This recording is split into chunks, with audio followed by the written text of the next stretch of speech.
जय महाकाल। आप सभी का एग्जामिन यूट्यूब चैनल पर स्वागत है। आज का हमारा टॉपिक होगा प्लास्टिक पर प्रतिबंध, पर्यावरण सुरक्षा की अनिवार्यता। इस पर हम एक एस्से और एक लेटर पढ़ेंगे। चलिए शुरू करते हैं। परिचय।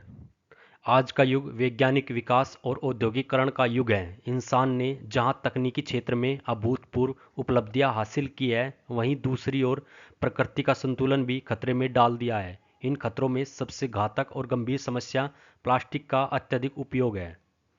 प्लास्टिक मानव जीवन में अनेक सुविधाएं लेकर आया है, परंतु आज यह सुविधा एक भयानक समस्या बन चुकी है। यही कारण है कि आज पूरी दुनिया में प्लास्टिक पर प्रतिबंध लगाने की मांग और पहल जोर पकड़ चुकी है। प्लास्टिक क्या है? प्लास्टिक एक सिंथेटिक कृत्रिम पदार्थ है जो पेट्रोलियम से प्राप्त होता है। यह बहुत मजबूत, हल्का, सस्ता और टिकाऊ होता है। प्लास्टिक के कई प्रकार होते हैं, जैसे थर्मोप्लास्टिक्स, पिघलकर फिर से इस्तेमाल होने योग्य है। थर्मोसेटिंग प्लास्टिक्स, एक बार बनने के बाद फिर नहीं पिघलते। यह हमारे जीवन के हर क्षेत्र में प्रवेश कर चुका है, भोजन के पैकेट से लेकर मोबाइल, कंप्यूटर, चिकित्सा उपकरण, फर्नीचर, खिलौने और थैलियों तक। प्लास्टिक की विशेषताएं। सस्ता और सुलभ होता है, जल रोधक होता है, हल्का और मजबूत होता है, दीर्घकालिक टिकाऊपन होता है, रासायनिक रूप से निष्क्रिय होता है। इन कारणों से प्लास्टिक का उपयोग अनियंत्रित रूप से बढ़ता गया, पर अब इसके दुष्परिणाम भयावह हो चुके हैं। प्लास्टिक के दुष्प्रभाव। पर्यावरण प्रदूषण। प्लास्टिक न तो आसानी से नष्ट होता है और न ही गलता है।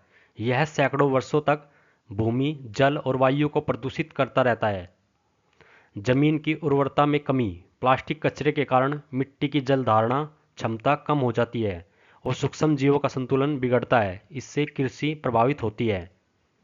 जल स्रोतों का प्रदूषण। नदियों, झीलों और समुद्रों में प्लास्टिक बह जाने से जल जीवों की मृत्यु हो जाती है। हजारों समुद्री जीव प्लास्टिक निगल कर मर जाते हैं। मानव स्वास्थ्य पर प्रभाव। प्लास्टिक के अणु पेयजल, दूध, फल सब्जियों में मिल जाते हैं, जिससे कैंसर, हार्मोनल असंतुलन, प्रजनन समस्याएं हो जाती है। पशु पक्षियों की मौत। सड़कों पर प्लास्टिक खाने से गायें, कुत्ते, पक्षी आदि की मृत्यु आम बात हो गई है। नाला व जल निकासी की रुकावट। प्लास्टिक कचरा नालों में फंसकर बाढ़ जैसी स्थिति उत्पन्न करता है, जिससे शहरी जीवन अस्त व्यस्त हो जाता है। भारत में प्लास्टिक की समस्या। भारत हर साल लगभग 3.5 मिलियन टन प्लास्टिक कचरा पैदा करता है। सिंगल यूज प्लास्टिक जैसे थैलियाँ, पानी की बोतल, स्ट्रॉ, कप, प्लेट आदि सबसे अधिक नुकसान पहुंचा रहे हैं। शहरी क्षेत्रों में प्लास्टिक की खपत सबसे अधिक है, जबकि ग्रामीण क्षेत्रों में इसका प्रभाव धीरे धीरे बढ़ रहा है। सच यह है कि कचरा प्रबंधन प्रणाली अब भी बहुत कमजोर है और रिसाइक्लिंग की दर बहुत कम है। भारत सरकार की पहल। भारत सरकार ने प्लास्टिक पर प्रतिबंध लगाने और इसके उपयोग को घटाने हेतु कई कदम उठाए। प्रमुख पहलें।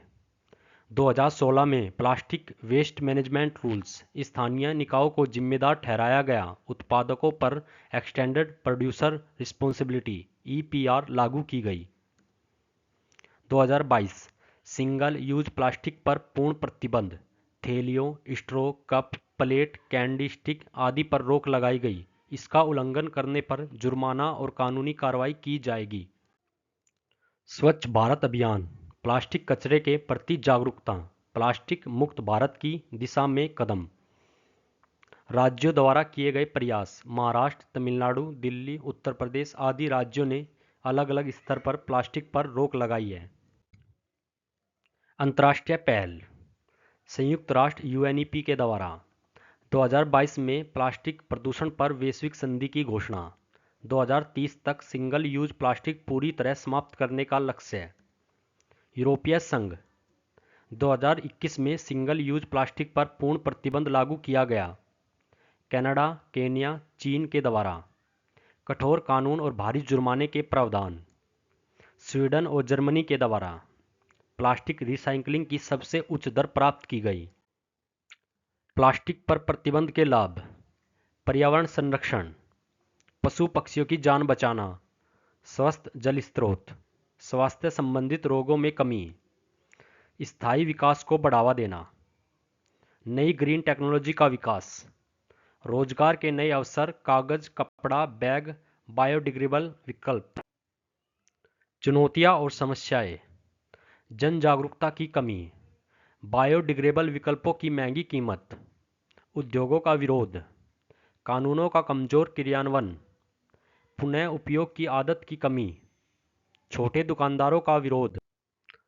समाधान और सुझाव, जन जागरूकता अभियान, लोगों को शिक्षित करना कि प्लास्टिक हमारे लिए कितना हानिकारक है। वैकल्पिक सामग्री का विकास, कपड़ा, जूट, पत्ते, कागज से बने उत्पादों को बढ़ावा देना। कठोर कानून और सख्त जुर्माना, नियमों का सख्ती से पालन हो, खासकर उत्पादकों और थोक विक्रेताओं पर। रिसाइकलिंग उद्योग का विकास, रिसाइकलिंग को एक उद्योग का दर्जा देना जिससे रोजगार भी मिले। शिक्षा में शामिल करना, स्कूल स्तर से ही छात्रों को प्लास्टिक के दुष्प्रभाव सिखाना। प्लास्टिक संग्रहण अभियान, प्लास्टिक लौटाओ पुरस्कार पाओ जैसी योजनाएं। व्यक्तिगत स्तर पर क्या करें, कपड़े या जूट के थैले साथ रखें। प्लास्टिक बोतल की जगह स्टील या ग्लास बोतल का उपयोग करें। सिंगल यूज उत्पादों से बचें। प्लास्टिक कचरा अलग करें और सही स्थान पर फेंकें। पुनः उपयोग और रिसाइकल की आदत डालें। निष्कर्ष, प्लास्टिक ने हमारी जिंदगी को इतना सरल बनाया, उससे कहीं अधिक जटिल भविष्य हमारे सामने खड़ा कर दिया है। यह एक ऐसा सुविधाजनक जहर है जिससे हम धीरे धीरे प्राकृतिक आत्महत्या की ओर बढ़ रहे हैं। इसलिए अब केवल सरकार या संगठन नहीं, बल्कि प्रत्येक नागरिक को जिम्मेदारी लेनी होगी। यदि हम आज कार्रवाई नहीं करते तो आने वाली पीढ़ियां हमें माफ़ नहीं करेंगी। पृथ्वी हमें नहीं चाहिए, लेकिन हमें पृथ्वी की ज़रूरत है। यदि पृथ्वी बचानी है तो प्लास्टिक हटाना होगा। आज का हमारा लेटर होगा प्लास्टिक के उपयोग पर प्रतिबंध लगाने हेतु निवेदन। प्रेषक एग्जामिन वाराणसी 221001 उत्तर प्रदेश, दिनांक 21 अप्रैल 2025। सेवा में जिला कलेक्टर महोदय, वाराणसी, जिला प्रशासन, उत्तर प्रदेश। विषय, प्लास्टिक के उपयोग पर प्रतिबंध लगाने हेतु निवेदन। महोदय, सविनय निवेदन यह है कि मैं आपके ध्यान में एक अत्यंत गंभीर पर्यावरणीय समस्या प्लास्टिक प्रदूषण को लाना चाहता हूं, जो दिन प्रतिदिन बढ़ता जा रहा है। विशेष रूप से हमारे जिले में सिंगल यूज प्लास्टिक का अत्यधिक उपयोग हो रहा है, जिससे पर्यावरण और जन स्वास्थ्य पर प्रतिकूल प्रभाव पड़ रहा है। प्लास्टिक के कारण हो रही समस्याएं, यह धरती में नष्ट नहीं होता, जिससे मिट्टी की उपजाऊ शक्ति घटती है। नालियाँ चौक हो जाती है, जिससे जल भराव और बीमारियां फैलती है। गायों एवं अन्य जानवरों के पेट में प्लास्टिक जाने से उनकी मृत्यु हो जाती है। यह जल में जाकर जलचरों की जान के लिए खतरा बन जाता है। जलाने पर यह हानिकारक गैसें छोड़ता है, जो सांस की बीमारियां पैदा करती है। निवेदन है कि आप निम्न उपाय अपनाएं। वाराणसी जिले में प्लास्टिक बैग, गिलास, प्लेट्स आदि पर पूर्ण प्रतिबंध लगाया जाए। दुकानदारों को कपड़े या कागज के बैग अपनाने हेतु निर्देशित किया जाए। स्कूलों और सार्वजनिक स्थानों पर जागरूकता अभियान चलाया जाए। प्लास्टिक उपयोग करने वालों पर जुर्माना लगाया जाए। नगरपालिका द्वारा रिसाइकल केंद्र और वैकल्पिक समाधान शुरू किया जाए। आपसे अनुरोध है कि इस विषय पर शीघ्र और कठोर कदम उठाए जाए, ताकि आने वाली पीढ़ियों को एक स्वच्छ और सुरक्षित पर्यावरण मिल सके। धन्यवाद। सादर examine. Thanks for watching this video. Like, comment and subscribe.